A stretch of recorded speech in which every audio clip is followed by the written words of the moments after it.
ನಮಸ್ಕಾರ. ಈ ದಿನ ನಾವು ಮೈತ್ರಿ ಮಹಿಳಾ ಹರಿದಾಸ ಟ್ರಸ್ಟ್ನ ಪರಿಚಯವಾಗಿ ಮಹಿಳಾ ಹರಿದಾಸರ ಪರಿಚಯ ಮಾಲಿಕೆಯಲ್ಲಿ ಡಾಕ್ಟರ್ ಉಷಾ ಅಗರ್ಖೇಡ್ ಅವರನ್ನು ಪರಿಚಯ ಮಾಡಿಕೊಳ್ಳೋಣ. ಅವರ ಪರಿಚಯವನ್ನು ನಾವು ಅವ್ರ ಮನೆಯಲ್ಲೇ ಸಂದರ್ಶನ ಮಾಡಿ ಅವರ ಮುಖಾಂತರ ಅವ್ರ ಬಾಯಿಯಲ್ಲಿಯೇ ಅವರ ಅನುಭವಗಳನ್ನು ಕೇಳುವ ಮುಖಾಂತರ ಪರಿಚಯವನ್ನು ಮಾಡಿಕೊಳ್ಳೋಣ. ಅದಕ್ಕೂ ಮೊದಲು ಡಾಕ್ಟರ್ ಉಷಾ ಅಗರ್ಖೇಡ್ ಅವರು ಹರಿದಾಸ ಸಾಹಿತ್ಯದಲ್ಲಿ ಅನೇಕ ಕಾರ್ಯಗಳನ್ನು ನಿರ್ವಹಿಸಿದವರು. ಮೂಲತಃ ಹರಿದಾಸರ ನೆಲವೀಡಾದ ಬಿಜಾಪುರದಿಂದ ಬಂದವರು. ಅವರು ತಮ್ಮ PhD ಪದವಿಯನ್ನು ಹರಿದಾಸ ಸಾಹಿತ್ಯದಲ್ಲಿ ಭಕ್ತಿ, ಅನನ್ಯ ಭಕ್ತಿ ಅನ್ನುವಂತಹ ವಿಷಯದ ಮೇಲೆ ಮಂಡಿಸಿ PhD ಪದವಿಯನ್ನು ಪಡೆದವರು. ಅಂತಹ ಹಿರಿಯ ಮಹಿಳಾ ಹರಿದಾಸರನ್ನು ಈ ದಿನ ನಾವು ಪರಿಚಯ ಮಾಡಿಕೊಳ್ಳೋದು ನಮ್ಮೆಲ್ಲರ ಸುಕೃತ ಅನ್ಕೋತೀನಿ. ಇವತ್ತು ಅವರು ನಮ್ಮ ಜೊತೆಗಿದ್ದಾರೆ. ಬನ್ನಿ ಡಾಕ್ಟರ್ ಉಷಾ ಅಗರ್ಖೇಡ್ ಅವರನ್ನ ಪರಿಚಯ ಮಾಡಿಕೊಳ್ಳೋಣ. ನಮಸ್ಕಾರ ಉಷಾ ಅಗರ್ಖೇಡ್ ಅವರಿಗೆ. ನಮಸ್ಕಾರ. ಬಂದಂತಹ ಎಲ್ಲ ನಮ್ಮ ಸದಸ್ಯರಿಗೆ, ಸಹೋದರಿಯರು ಕೂಡ ನಾನು ನಮಸ್ಕಾರ ಹೇಳ್ತೀನಿ. ಧನ್ಯವಾದಗಳು. ಮೈತ್ರೇಯಿ ಮಹಿಳಾ ಹರಿದಾಸ ಟ್ರಸ್ಟ್ನ ಮುಖಾಂತರ ನಿಮ್ಮನ್ನ ಪರಿಚಯ ಮಾಡಿಕೊಡೋದಕ್ಕೆ ನಮಗೆ ತುಂಬಾ ಹೆಮ್ಮೆ ಅನ್ನಿಸ್ತದ. ನೀವು ಕೂಡ ಮೂಲತಃ ಹರಿದಾಸರ ನೆಲವೀಡಾದಂತಹ ಹರಿದಾಸ ಸಾಹಿತ್ಯದ ಪ್ರಚಾರದ ಇದರಲ್ಲಿ ಮುಂದುವರೆದಂತಹ ಬಿಜಾಪುರ ಜಿಲ್ಲೆಯವರು ಅಂತ ಕೇಳಿದೆ. ನಿಮ್ಮ ಬಾಲ್ಯದ ಬಗ್ಗೆ ಒಂದಿಷ್ಟು ಹೇಳಬಹುದಾ? ಅವಶ್ಯವಾಗಿ ಹೇಳ್ತೀನಿ. ನಾನು ರಾಮದುರ್ಗ ಅಂದ್ರೆ ಬೆಳಗಾಂ ಡಿಸ್ಟ್ರಿಕ್ಟ್ ತಾಲೂಕದಲ್ಲಿ ರಾಮದುರ್ಗ ನಾನು ಬೆಳೆದೆ. ಸೋದರತ್ತೆ ಮತ್ತು ಅಜ್ಜಿ ಇಬ್ಬರ ಹತ್ರ ನಾನು ಬೆಳೆದೆ. ಅಲ್ಲೇ ನಾನು ಸ್ವತಃ 9th ತನಕ ಇದ್ದು, ಮುಂದೆ ನಮ್ಮ ತಂದೆ ತಾಯಿ ಹತ್ರ ನಾನು 2 ವರ್ಷದ ಮೇಲೆ ಮ್ಯಾರೇಜ್ ಆಗಿ ವಿಜಾಪುರಕ್ಕೆ ಬಂದೆ. ಬಾಲ್ಯತನ ಎಲ್ಲ ಅಂದರೆ ಒಂಟಿತನದಿಂದ ಜೊತೆಗೆ ಭಕ್ತಿ ಇದರಿಂದೇ ನನ್ಗೆ ವಾತಾವರಣದಲ್ಲಿ ಬೆಳೆದೆ. ಅವರಿಬ್ಬರು ಮಡಿ ಹೆಂಗಸರು ಬಾಲ್ಯ ವಿಧವಾ ಇದ್ರು. ನಮ್ಮ ಸೋದರತ್ತೆ ಯಾವತ್ತು ಹಾಡು, ಅದು ಸಿಸ್ಟಮೆಟಿಕ್ ಶಿಸ್ತು, ಒಂದು ಸ್ವಲ್ಪ ಸಿಸ್ಟಮೆಟಿಕ್ಕು ಇತ್ತು, ಮಹಾರಾಷ್ಟ್ರ ಸಿಸ್ಟಮು. ಇದರಿಂದನೇ ನಾನು ದೇವರದ್ದು ವಾತಾವರಣದಲ್ಲಿ ಬೆಳೆದು ಮೊದಲದು ಹಾಡು ಅಥವಾ ನಂಗೆ ಅದು ಇಂಟ್ರೆಸ್ಟ್ ತಾನಾಗಿ ಬೆಳ್ಕೊತ ಬಂತು. ಏಕಾಂಗಿತನ ಹೆಂಗೆ ಬರ್ತದೆ ಹಂಗಾಗಿ ಮನುಷ್ಯನಿಗೆ ಅದು ಒಂಥರ ಸ್ಫೂರ್ತಿ ನೆಲೆ ಆಗ್ತದೆ ಏನೋ ಅನಿಸ್ತದ. ಮುಂದಾದ್ರೂ ಇಬ್ಬರು ಗಂಡಸು ಮಕ್ಕಳು ಇರೋದ್ರಿಂದ ಅವಾಗೂ ಮತ್ತೆ ನಾನು ಒಬ್ಬಳೇ ಆಗಿ ನಾನು ಅದೇ ಬೆಳೆಸ್ಕೊಂಡು ಬಂದೆ. ಇಲ್ಲಿ ಬಂದ್ಮೇಲೆ ಬಿಜಾಪುರ ಬಂದ್ಮೇಲೆ ಜಾಗೀರದಲ್ಲಿ ಬಂತ ನಮ್ಮ ಮನೆ ತುಂಬ ಕೋಡು ಕುಟುಂಬ ಇತ್ತು ನಮ್ಮದು. ಅತ್ತೆ, ಮಾವ, ಮಾವನಿಗೆನೆ ಎಲ್ಲರ ಜೊತೆಗೆ ನಾನು ಕಳೆದ್ರು ಕೂಡ ಎಲ್ಲೇ ಹೋದ್ರೂ ನಾನು ಅದು ಬರ್ಕೊಳ್ಳೋದು, ಮೊದಲಿಡ್ದು ಸಾಹಿತ್ಯದ ಇಂಟ್ರೆಸ್ಟ್ ಇತ್ತು. ಜೊತೆಗೆ ದೇವರದ್ದು ಅಲ್ಲಿ ಬದಲು ಬೇರೆ ಮಂತ್ರ ಹೇಳಿದ್ರು ಇದು ಬಂದ ತಕ್ಷಣ ಇಲ್ಲಿದ್ದು ನಾನು ಮಾತು ಸಂಪ್ರದಾಯದೆಲ್ಲ ಕಲಿತು ಇದನ್ನೇ ನಾನು ಅನುಸರಿಸ್ಕೊಂಡು ಬಂದೆ. ನಾನು ನೀವು ಮದುವೆ ಆದ್ಮೇಲೆ ಒಂದು ಕೂಡು ಕುಟುಂಬಕ್ಕೆ ಬಂದ್ರಿ ಅಂತ ಹೇಳಿದ್ರಿ. ಈ ಕೂಡು ಕುಟುಂಬದೊಳಗ ನಿಮ್ಮತನವನ್ನ ಹೆಂಗ್ ಉಳಿಸ್ಕೊಂಡ್ರಿ, ನಿಮ್ಮ ಭಕ್ತಿಯನ್ನ ಹೆಂಗ ಬೆಳೆಸ್ಕೊಂಡ್ರಿ, ಅದ್ರ ಬಗ್ಗೆ ಸ್ವಲ್ಪ. ಅದು ಹಿಂಗದಲ್ಲ, ಎಲ್ಲಾರ ಕುಟುಂಬ ಇದ್ರೂ ಕೂಡ ನಮ್ಮದಂತ ಒಂದು ಏನು ನಮ್ಮ ವಿಚಾರ ಇರ್ತದೆ ಅದನ್ನ ನಾವು ಬೆಳೆಸ್ಕೋಬೇಕು. ಎಲ್ಲರ ಒಳಗೆ ಮಿಕ್ಸ್ ಆಗಿದ್ರು ಕೂಡ ನಮ್ಮತನ ಅಂತ ಒಂದು ನಾವು ಇಟ್ಕೊಂಡ್ರೆ ಅದು ಎಷ್ಟೇ ಗಲಾಟೆ ಇರಲಿ, ಎಷ್ಟೇ ಜನ ಇರಲಿ, ಅದು ನಾವು ಮಾಡ್ಕೋತ ಬರ್ತೀವಿ. ನಮ್ಗೆ ಅದು ಬಿಡ್ಲಿಕ್ಕಾಗಲ್ಲ. ನಮ್ದೇಂತ ಒಂದು ನಾ ಯಾವಾಗಲೂ ನಂದಂತ ಒಂದು ಟೈಮ್ ಟೇಬಲ್ ಇಟ್ಕೊಂಡಿರ್ತೀನಿ. ನಂದು ಏನು ಮಾಡೋದು ಅಂತ, ಇವತ್ತಿನ ದಿವಸ ಇದು ಮಾಡೋದು ಅಂತದ್ದು ಮಾಡೋದು. ಈ ಮಕ್ಕಳು ಸೊಸೈಟಿ ಜೊತೆಗಿದ್ದಾಗೂ ಅಷ್ಟೇ ನಂದೇನದ ನಾನು ಮಾಡ್ತಾ ಬರ್ತೀನಿ. ಆ ದೇವ್ರದ್ದು ಮಾಡೋದು, ಓದೋದು, ಮಾಡೋದು ಮೊದಲಿಡಿದು ನನ್ಗೆ ಅದರದ್ದು ಅಭ್ಯಾಸದ. ಮತ್ತು ಅದಕ್ಕೇನು ಯಾವುದಕ್ಕೂ ಬಾಧಕ ಬಂದಿಲ್ಲ. ಅದೇ ಥರ ನಾನು ನಡೆಸ್ಕೊಂಡು ಬಂದೀನಿ. ಇವತ್ತಿನ ಮಹಿಳಾ ಹರಿದಾಸರಿಗೆ ಒಂದು ವಿಶೇಷ ಪಾಠವನ್ನ ಎಷ್ಟು ಸುಂದರವಾಗಿ ಸುಲಭವಾಗಿ ಹೇಳ್ಕೊಟ್ರು. ನನ್ನದು ಅಂತ ಒಂದು ಸಮಯವನ್ನ ನಾವು ಇಟ್ಕೋಬೇಕು ಅಂತ. ಎಷ್ಟೇ ಅಂದ್ರೂ ಸಮಾಜದ ಜೊತೆಗೆ, ಸಂಸಾರದ ಜೊತೆಗೆ ನಾವು ಗೆದ್ರೂ ಕೂಡ ನನ್ನದು ಅನ್ನೋ ಒಂದು ವಿಶೇಷ ಸಾಧನೆಯನ್ನ ಮಾಡಿದ್ರೆ ಆಗ್ತದೆ. ಯಾವ ರೀತಿ ಬೇರೆಯವ್ರ ಮೇಲೆ ಹಾಕೋದೆಲ್ಲ ಇದು ನಮ್ಮ ಸ್ವಂತಕ್ಕೆ ಹಂಗೆ ಎಲ್ಲಾನು ನಾವು ಕರೆಕ್ಟಾಗಿ ಮಾಡ್ತಾ ಇರ್ತೀವಿ. ಒಂದೇ ರೋಗ ಬಂದ್ರೆ ಅದಕ್ಕೆ ಕರೆಕ್ಟಾಗಿ ಟ್ಯಾಬ್ಲೆಟ್ಸ್ ತಗೋತೀವಿ. ಅದೇ ಥರ ಇದು ಭಕ್ತಿನೂ ನಮ್ದಂತ ಒಂದು ನಾವು ಮಾಡ್ಕೊತ ಬಂದರೆ ಅದು ಯಾವತ್ತೂ ಯಾರೂ ಕಸ್ಕೊಳ್ಳೋದಿಲ್ಲ. ಅದು ಯಾರಿಗೂ ನಾವು ಮಾಡ್ಲಿಕ್ಕೂ ಸಾಧ್ಯ ಇಲ್ಲ. ಎಷ್ಟೇ ಗಲಾಟೆ ಇದ್ರೂ ಕೂಡ ಇಲ್ಲೇ ಸಿನಿಮಾ ಪಿಕ್ಚರ್ ನಾನು ಉತ್ತಾನ ಇದ್ದೆ ಒಳಗಡೆ. ಅಂದರೆ ಅದು ಬಾಯಿಗೆ ಬರಲಾರ್ದಂಗೂ ಮನೆಯಲ್ಲಿ ವಾತಾವರಣ ಇತ್ತು. ಆದರೂ ಕೂಡ ಒಟ್ಟಿನಲ್ಲಿ ಇದ್ದಾಗೂ ಕೂಡ ನಾನು ಅದೇ ಥರನೇ ಇಟ್ಕೊಂಡು ಬಂದಿದ್ದೀನಿ. ಇದು ತುಂಬಾ ಸುಲಭವಾಗಿ ನಾವು ಪಾಲಿಸ್ಕೊಂಡು ಬರ್ಬೇಕಾದಂತಹ ಒಂದು ನೆವ ಹೇಳ್ಬೇಕು. ಎಲ್ಲ ಮಾಡ್ಲಿಕ್ಕಾಗಿಲ್ಲ ಅನ್ಬಾರ್ದು, ನಮ್ಮ ತನ ನಾವು ಮಾಡ್ಕೋಬೇಕು. ಅದಕ್ಕೆ ಏನೂ ಆಗಲ್ಲ. ಅದು ಅದೇ ತರ ಮಾಡ್ತಾನೆ ಹೋಗ್ತೀವಿ. ನಾವು ಮನದೊಳಗೆ 2 ಕೋಣೆಗಳನ್ನ ಮಾಡ್ಕೋಬೇಕು. ಒಂದು ಕೋಣೆ ಸಮಾಜಕ್ಕೆ ತೆರೆಕೊಂಡ್ರೆ ಒಳಗಿನ ಕೋಣೆ ನಮ್ಗೆ ಆಗ್ಬೇಕು. ಅದೊಂದು ಭಾಗ ಬೇರೆ, ಇದು ನಂದು ಸ್ವಂತದ ಭಾಗ ಬೇರೆ, ಸ್ವಂತದ ಪರ್ಸನಲ್ ಬೇರೆ. ಇದು ಚಿಕ್ಕವಳಿದ್ದಾಗ ಕಲ್ತದ್ದು ಸ್ಟ್ರೋಕು ನಾನು ಇನ್ನೂವರೆಗೂ ಹೇಳ್ತೀನಿ. ಇಲ್ಲಿ ಬಂದ್ಮೇಲೆ ಇಲ್ಲಿದ್ ಕಲ್ತದ್ದು ನಾನು ಅಡ್ಜಸ್ಟ್ ಮಾಡ್ಕೊಂಡು ಹೋಗ್ತೀನಿ. ಇನ್ನೂವರೆಗೂ ಕಲಿತಾನೆ ಇದ್ದೀನಿ. ಕೊನೆವರೆಗೂ ವಿದ್ಯಾರ್ಥಿನೇ ಮನುಷ್ಯ. ನೀವು ಹೇಳಿದ್ದು ಎಲ್ಲರಿಗೂ ಪಾಲಿಸುವಂತಹ ಕೃತ್ಯ. ನಾವು ಯಾವ ಮನೆಗೆ ಬರ್ತೀವೋ, ಯಾವ ಪಾತ್ರೆಯಲ್ಲಿ ಹಾಕ್ತೀವೋ ಆ ನೀರ್ ಬೇಕು ಅದೇ ಅದು ಅಂದ್ಕೊಂಡು ಹೊತ್ಕೋಬೇಕು, ಅದ್ರಲ್ಲೂ ನಮ್ಮ ಸಾಧನೆಯನ್ನ ಮಾಡ್ಕೋಬಹುದು ಅಂತ ತಮ್ಮ ಇನ್ನು ಅದಕ್ಕೆ ಇಂಟ್ರೆಸ್ಟ್ ಇಲ್ಲ. ಜೀವನದ ಸಣ್ಣವ್ರು ಯಾರೇನಾದ್ರು ಹೇಳಿದ್ರು ಕೂಡ ನಮ್ಮ ಸತ್ಯ ನಾನು ಮಾಡ್ಲಿಕ್ಕೆ ರೆಡಿ ಇದ್ದೀನಿ ಅಂದ್ರೆ ಕಲಿತಾನೆ ಹೋಗ್ಬೇಕು ಹೊರತು ಜೀವನ ಕೊನೆವರೆಗೂ ಕಲಿತಾನೆ ಇರ್ಬೇಕು. ತಿಳಿತಾ ನನಗೆಲ್ಲಾ ತಿಳಿದದ ಅನ್ಬಾರ್ದು, ತಿಳಿತಾ ಹೋಗ್ಬೇಕು. ಸಾಕಷ್ಟು ಬೇಕಾದಷ್ಟು ಜನ ಮೇಧಾವಿ ಇದ್ದಾರೆ, ನಮ್ಮ ಮಾಡ್ಲಾರ್ದವ್ರು ಇಷ್ಟ ಇದ್ದಾರೆ. ಅದಕ್ಕೆ ಎಷ್ಟು ತಿಳಿತೀವಲ್ಲ, ಎಷ್ಟು ಮಾಡ್ತೀವಲ್ಲ ಕಡಿಮೆ ಇದೆ. ನನಗೆ ಅನ್ಸು ಮಟ್ಟಿನ ನನ್ನ ಅನುಭವ ಸ್ವಂತ ಇದು. ಅಂತಹ ಕುಟುಂಬದೊಳಗ ಮಕ್ಕಳು, ಎಲ್ಲಾರು ಇದ್ರು. ಈ ಎಲ್ಲ ಅತ್ತೆ ಮಾವ ಇಂತಹ ಎಲ್ಲಾ ಕೂಡು ಕುಟುಂಬದೊಳಗೂ ನಿಮ್ಮ ಓದು ಬರವಣಿಗೆ ಇದನ್ನೆಲ್ಲ ಹೆಂಗೆ ಎಲ್ಲ ಮಾಡ್ಕೊಂಡು ನೋಡ್ರಿ ನಾನು ಹೇಳೋದು ಪ್ರತಿಯೊಂದು ಇಂಟ್ರೆಸ್ಟ್ ನನ್ನಂಟ ಅಂದ್ರೆ ಯಾವಾಗ್ಲೂ ಪ್ರತಿಯೊಂದಕ್ಕೂ ನಮ್ದೇ ಅಂತ ಒಂದು ಟೈಮ್ ಟೇಬಲ್ ಹಾಕೋಬೇಕು. ಆ ಟೈಮ್ ನಾನು ಏನಾದ್ರೂ ನಾನು ಮಾಡ್ಬೇಕು ಇದನ್ನ ಅಂತ ಯಾವ ಮನುಷ್ಯ ನಾವು ಅಂತೀವಿ ಅವಾಗ ನಾವು ಸಾಧಿಸ್ತೀವಿ. ಇವತ್ತು ನನಗೆ ಆಗಿಲ್ಲ, ಎಲ್ಲರೂ ಇದ್ರು, ಅದು ತಪ್ಪು. ಎಲ್ಲರೂ ಇದ್ರು ನಮ್ಗೆ ಯಾರು ಬೇಡನ್ನಲ್ಲ. ಅದರಲ್ಲೇ ನಾವು ಒಂದು ಟೈಮ್ ಫಿಕ್ಸ್ ಮಾಡ್ಕೊಂಡ್ರೆ ನಾವು ಮಾಡ್ಬೋದು ಅಷ್ಟೇ. ಈ ನವವಿಧ ಭಕ್ತಿಯೊಳಗೆ ನಾವು ವಿಶೇಷ ಸಾಧನೆಯನ್ನ ಶ್ರೀಪಾದರಾಜರು ಹೇಳಿದ್ದಾರೆ. ಈ ಕಲಿಯುಗ ಅಂದ್ರೆ ನಮ್ಮ ಭಜನೆಯ ಮುಖಾಂತರನೇ ನಾವು ದೇವರನ್ನು ಒಲಿಸ್ಕೋಬಹುದು ಅಂತ. ಈ ಭಕ್ತಿ ಸಾಧನೆಯೊಳಗೆ ನೀವು PhD ಮಾಡುವಾಗ ನಿಮ್ಗೆ ಏನ್ ಅನುಭವ ಆಯ್ತು ಅದನ್ನ ಸ್ವಲ್ಪ ಹೇಳ್ಬಹುದಾ? ಭಕ್ತಿ ಸಾಧನೆ ಅಂದ್ರೆ ಹಿಂಗದಲ್ಲ, ಅದು ನಾವು ತಿಳಿದದು ವರ್ತಿ ನಿರ್ಲಿತ ನಾನು ಹೇಳ್ದಂಗೆ. ಅದು ನಾವು ಎಷ್ಟು ತಿಳಿತಾ ಹೋಗ್ತೀವಿ. ಅದು ಮೊದಲ ಸ್ವಲ್ಪ ತಿಳುವರೆಗೂ ನನ್ಗೆ ಇದಿಲ್ಲ. ನಾನು ಇದೇ ಸ್ಟಾರ್ಟ್ ಮಾಡ್ದಾಗ ನಂಗೆ ಭಾಳ ತೊಂದರೆ ಆಗ್ತಿತ್ತು. ಸರ್ ಕಡೆ ಹೋಗ್ಲಿಕ್ಕೆ ನನಗೆ ಆಗ್ತಿರ್ಲಿಲ್ಲ. ಪರಶುರಾಮ್ ಬೆಟ್ಟಿಗರ್ ಹತ್ರ ಮನಿ ಭಾಳ ದೂರ ಇವ್ರದ್ದು. ಅದಕ್ಕೆ ಅದು ತಿಳಿತಾ ನಾವು ಹೋದಂಗೆ ಅದ್ರೊಳಗೆ ಆಳಂಗೆ ಹೋಗ್ತೀವಿ ನಾವು. ಅಂದ್ರೆ ಸಮುದ್ರ ಮುತ್ತೊಮ್ಮೆ ಸಿಗಂಗಿಲ್ಲ, ಪೂರ್ತಿ ಒಳಗಡೆ ಹೋಗ್ಬೇಕು. ಆ ಥರ ನಾವು ಎಷ್ಟು ಅದು ಜ್ಞಾನ ನಾವು ಸಂಪಾದನೆ ಮಾಡ್ಬೇಕಾದ್ರೆ ಅಷ್ಟು ಕಷ್ಟ ಆದ್ರೂ ಅರ್ಥ ಮಾಡ್ತಾ ಹೋಗಿ ಕೊನೆಗೆ ಅದು ನಮ್ಗೆ ಗೊತ್ತಾಗ್ಲಾರ್ದಂಗೆ ನಾವು ಅದು ಗುರಿ ಮುಟ್ಟಿರ್ತೀವಿ. ಆದ್ರೆ ಈಗ ಗುಡ್ಡ ಇರ್ಬೇಕಾದ್ರೆ ಒಮ್ಮೆ ಇರ್ಲಿಕ್ಕೆ ಆಗೋದಿಲ್ಲ. ಅದೇ ತರ ಈ ಭಕ್ತಿನೂ ಭಕ್ತಿ ಅನ್ನೋದು ಹಿಂಗದಲ್ಲ, ಅದು ಹೇಳಕ್ ಬದಲಾದಷ್ಟು ಒಂದ್ ಥರದ್ದು. ಅಂದ್ರೆ ಅದ್ರಲ್ಲಿ ಇಷ್ಟು ಅರ್ಥ ತುಂಬೇದ ಅದನ್ನ ವರ್ಣಿಸ್ಲಿಕ್ಕೆ ಬರೋದಿಲ್ಲ. ಅದು ಎಷ್ಟು ನಾವು ತಿಳಿತಾ ಹೋಗ್ತೀವಿ ಅವಾಗ ಅರ್ಥ ಆಗ್ತದೆ. ಅದು ಭಗವಂತನ ಹೆಂಗ್ ತಿಳ್ಕೊಳಿಕ್ಕೆ ನಾವು ಪ್ರಯತ್ನ ಮಾಡ್ಬೇಕು. ಭಕ್ತಿನೂ ಫಸ್ಟ್ ಪಾಯಿಂಟ್ ಅದೇ ಅದಲ್ಲ. ಭಕ್ತಿ ಇದ್ರನೇ ಭಗವಂತನ ಕಾಣ್ಲಿಕ್ಕೆ ಸಾಧ್ಯದ ಅಂತ ನನಗೆ ಅನಿಸ್ತದೆ. ಈಗ ನೀವು ಅನನ್ಯ ಭಕ್ತಿ ಮೇಲೆ ನಿಮ್ಮ ಥೀಸಸ್ ಅನ್ನ ಬರೆದ್ರಲ್ಲ, ಆ ಥೀಸಸ್ ಅನ್ನ ಬರೆಯುವಾಗ ನಿಮ್ಮಲ್ಲಿ ಯಾವ್ದಾದ್ರು ಒಂದು ವಿಶೇಷ ಭಾವನೆ ಈ ತರ ಭಾಳ ಇತ್ತು. ಸಿಕ್ಲ 5 ಗಂಟೆಗೆ ನಾನು ಬರಿತಾ ಕೂತ್ಕೊಂಡ್ರೆ ಮೊದಲೆಲ್ಲ ಪಾಯಿಂಟ್ ನನಗೆ ನೆನಪಿರ್ತಿರ್ಲಿಲ್ಲ. ಇದು ಓದಿನಿ, ಇದು ಬರ್ದೀನಿ ಅಂತ ಒಂದು ಬರ್ಕೋತಿದ್ದೆ. ಆಮೇಲೆ ನಸಿಕ್ಲೇದ 5 ಗಂಟೆಗೆ ಬರಿತಾ ಕೂತ್ಕೊಂಡ್ರೆ ಅದು ಏನ್ ಬರ್ದಿನಿ ನನಗೆ ತಿಳಿತಿರ್ಲಿಲ್ಲ. ಅಷ್ಟು ಅದ್ರೊಳಗೆ ಹೋಗಿರ್ತಿದ್ದೆ. ಎಷ್ಟೋ ಸರಿ ಎಲ್ಲ ಈ ದಾಸರು ಬರುವಾಗ ಹತ್ತಿನೋ ಏನೇನು ಮಾಡೀನಿ, ಇಷ್ಟು ಭಾವಕ ಆಗ್ತಿದ್ದೆ ನಾನು. ಪುಣ್ಯಕ್ಕೆ ನಮ್ಮ ಸಸಿ ಭಾಳ ಸಮಾಧಾನಕ್ಕೆ ನನ್ಗೆ ಯಾವುದೂ ಮನೆಯಾಗ ಯಾವ ಥರದಿದ್ದು ಏನೂ ನನ್ಗೆ ತ್ರಾಸ ಆಗ್ಲಿಲ್ಲ. ಅದ್ರ ಪೂರ್ತಿ ನಾನು ಒಂಥರ ಅದು ಆ ಅವಸ್ಥೆಗೆ ಹೋಗ್ಬಿಟ್ಟಿರ್ತಿದ್ದೆ. ನಾಲ್ಕು 5 ತಾಸು ನಾನು ಮಾಡ್ತಿದ್ದೆ. ಆಕೆ ಎಷ್ಟು ಸಲ ಹೊರಗೆ ಹೋಗ್ತಿದ್ಲು ಬರ್ತಿದ್ಲು, ಏನೇನೋ ಕೆಲಸ ಮಾಡ್ತಿದ್ಲು, ಸಣ್ಣ ಮಕ್ಕಳಿದ್ದು. ನನಗೇನು ಗೊತ್ತಾಗ್ತಿದ್ದಿಲ್ಲ. ಒಂದು ಪಿಕ್ಚರ್ ನೋಡಿಲ್ಲ, ಒಬ್ರಿಗೂ ಫೋನ್ ಮಾಡಿಲ್ಲ, ಯಾರ ಜೋಡಿ ಮಾತಾಡೋ ಇಂಟ್ರೆಸ್ಟು ಹೋಗಿತ್ತು. ಬರೀ ಅದು ಒಂದೇ ಕೆಲಸ ಮಾಡೋದು. ಇವತ್ತು ರಫ್ ನೋಡ್ಕೊಳ್ಳೋದು, ನಾಳೆ ಅದನ್ನು ಮತ್ತೆ ಸ್ಟಡಿ ಮಾಡೋದು, ಮತ್ತೆ ಬರೋದು. ಈಗ ಎಷ್ಟೋ ಹರಪನಹಳ್ಳಿ ಭೀಮವ್ರೆಲ್ಲ ಬರ್ದಾಗ ಅಳ್ತಿದ್ದೆ, ಹತ್ತತ್ತು ಬರ್ದೀನಿ. ಅಂದ್ರೆ ಅಷ್ಟು ಭಾವಕ ಆಗ್ಬಿಡ್ತಿದ್ದೆ ಒಮ್ಮೆ ನಾನು. ಅದಕ್ಕೆ ಆ ಸ್ಟೇಜ್ ನಾನು ಹೋಗ್ಬಿಟ್ಟಿರ್ತಿದ್ದೆ. ನಮ್ಮ ಮಗ ಮೊನ್ನೆ ಸ್ಪೀಚ್ನ ಹೇಳ್ಯಾನ 5 ಗಂಟೆ. ಆಮೇಲೆ ನಮ್ಮ ಮಗನ ಮುಂದೆ ಹೇಳ್ತಿದ್ದೆ, ನೋಡು ನಾನು ಇಷ್ಟೆಲ್ಲ ಬರೆದ್ಬಿಟ್ಟೆ ನಾನು. ಈಗ ಇನ್ನೊಂದು ಹಾಡು ಬರೀತೆ ನಾನು ತೋರಿಸ್ತೀನಿ ನಿಮ್ಗೆ. ಅದು ಬರುವಾಗ ಅಷ್ಟೇ, ಅದು ಬರುವಾಗ ಎಷ್ಟೋ ಸರಿ ಇದು ರಾಮನ ಅಯೋಧ್ಯೆ ಅದು ಎಷ್ಟೋ ಥರ ಹತ್ತು ಬಿಡ್ತೀನಿ. ಅದು ನನಗೆ ಗೊತ್ತಾಗ್ಲಾರ್ದಂಗೆ ಆ ಥರದ್ದು ನಂಗೆ ಭಾವನಾ ಬಂದ್ಬಿಡ್ತೀನಿ ಬರುವಾಗ.